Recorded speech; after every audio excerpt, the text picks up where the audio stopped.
So guys, the past couple months have been a little crazy. Hey guys, and welcome back to another video from the G Life. It is Tiffany here, and in today's video, it's going to be very interesting. So you're going to want to grab like a snack and a drink, and the news that I'm going to be sharing is pretty crazy. So sit back and relax and watch the video. I've debated on going into full detail with this video, but I feel like it could help someone, and I'm just going to share my story with you guys. So about a month ago, we found out that we were pregnant with our second baby, and I will show you the ultrasound. Here is baby number 2. I don't know how good you can see. And I have a positive pregnancy test. I don't know if you guys can see that really, but I wrote baby number 2 on it. I've written every little detail down because I want to make sure that I share it in order and that I share it to the best of my knowledge to you guys from what my doctors have been telling me and everything. So let's just get right into it. On September 15th, I was diagnosed with COVID-19. The way I wanted to get tested because I had one of the main symptoms, loss of taste and smell. That was the worst for me. I could not taste anything. Like it was completely gone. No taste or smell. I still to this day cannot fully taste or smell. My taste is coming back stronger than my smell has so far, and I can taste like foods again, but certain things that I have to smell, they have to be really close to my nose to even begin to smell it at all. So our birth control method after Keegan was the pill. To be exact, it was Balcultra birth control pill. And I religiously took that pill at 8 o'clock p.m. every night. I never missed one pill. Several days after my period was late, I was like, okay, it is just, I didn't have a period this month. So that's what made me take the pregnancy test, and it was very clear and it showed up very fast that I was pregnant with baby number 2. I followed up with my OB office like in the next couple of days, and they scheduled my next appointment for November 9th. So I went in on November 9th to my OB. They gave me an ultrasound, TMI, vaginal ultrasound. I don't know why that kind, but I've never had that. I never had that with Keegan, and yeah. But when I went in, I was on the dot 10 weeks, and my ultrasound tech said that baby was looking really good and really healthy and growing as they should.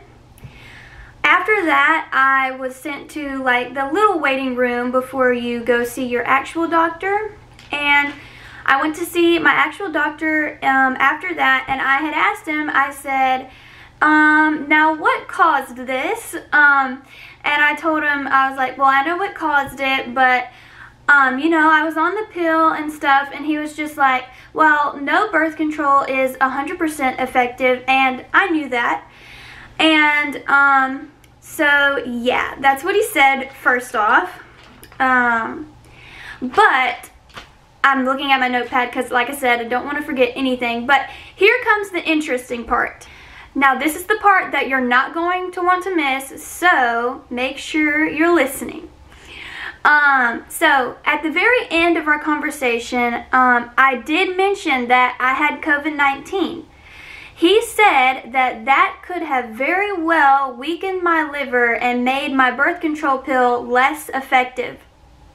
Crazy, right? I was just shocked when he told me that. I was like, are you serious? That is crazy. And like, they don't know too much about this virus yet, but they do know that that could have happened, I'm assuming. So yeah, he said that it could have weakened my liver and made the pill less effective. So that was crazy to me. Crazy news. Crazy. After that appointment, I returned to my work just like when I was pregnant with Keegan.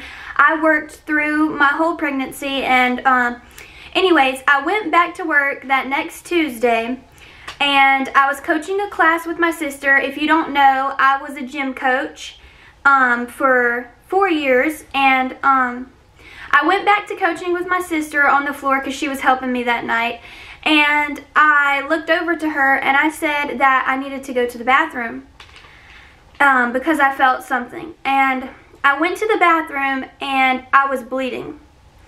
I went to my boss and I told her that what had happened, and she told me to go home and call my doctor as soon as possible. We ended up having to go to the emergency room. At this point, I was taken back to the triage room, and they did all the basic little procedures like weight, blood pressure, and your temperature, and all that little triage stuff. And then I was taken back to like another waiting room, but it wasn't like really a waiting room. It was back in the hospital in one of their rooms, but not technically a room like of your own. There was another girl in there with me. She was also pregnant, and she was in for a pregnancy test or something, and then it was me in the other chair.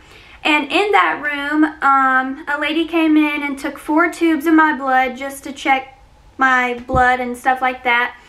And then another nurse practitioner came and got me, and we went to a private room and we talked about why I was in and things like that, and she wrote it all on her notepad. And at this point I had lost a lot of blood. I was then taken to an ultrasound room, and an ultrasound tech took ultrasounds, pictures of my baby, and she showed me the baby's heartbeat to make me feel a little better. And after she took all of the pictures, she was going to send them to the radiologist or whatever, and they were going to let me know what was going on. Shortly after that, I was taken to my actual emergency room.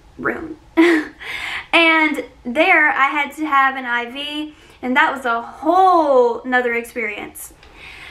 I had already gotten poked in my left arm, like right where an IV would go, but she just took blood from that arm. So, and I have really small veins to begin with.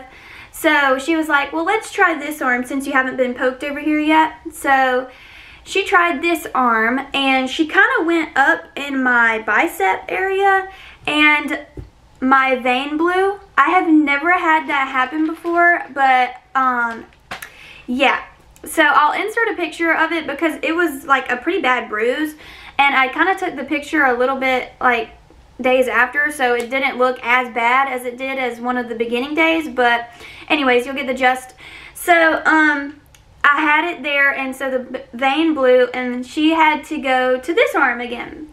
So I got poked a total of 3 times, and if you know me, I hate needles and I do not like to be poked. It is just not my thing. At this point, I'm hooked up to an IV thinking the worst, just like anybody would.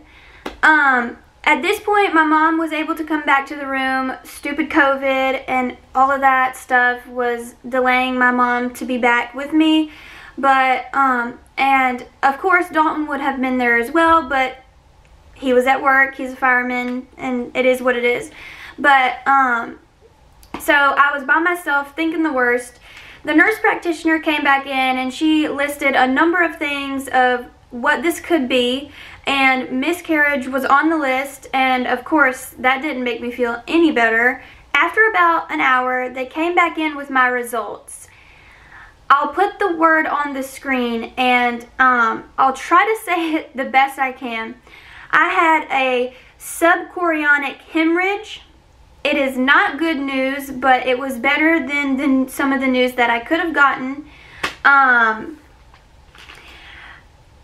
I'm going to tell you to the best of my ability what that is.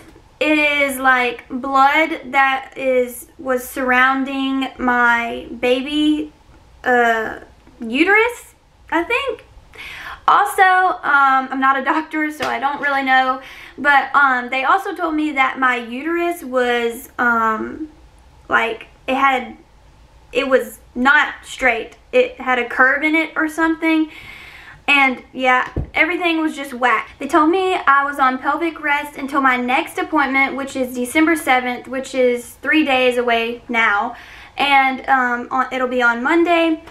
I am not allowed, if you don't know what pelvic rest is, you can look it up. I mean, it's basically, it says what it is itself. But the main things that I can't do are lift more than 10 pounds and other things that you can look up. So that means somebody has to be with me 24/7. If it's Dalton's off day, then he takes the shift. But if it's not, then my mom takes the shift and she takes care of us, because I cannot even pick my son up. So I am basically useless. I also have to quit my job because I am now considered a moderate to high risk pregnancy, and I am also still bleeding, not a lot, but I'll have my appointment on December 7th and we'll see what they say, and we'll see if I can go back to normal activities or if it'll still be like this. But until then, I'm crossing my fingers and hoping that everything is looking good and is healthy. That is the end of my story, and I really hope to educate someone. That's really just the reasoning behind this whole video, is to see if I can help somebody else. But we are so excited about baby number 2, and I'm praying for a continued healthy pregnancy. Thanks for watching, guys.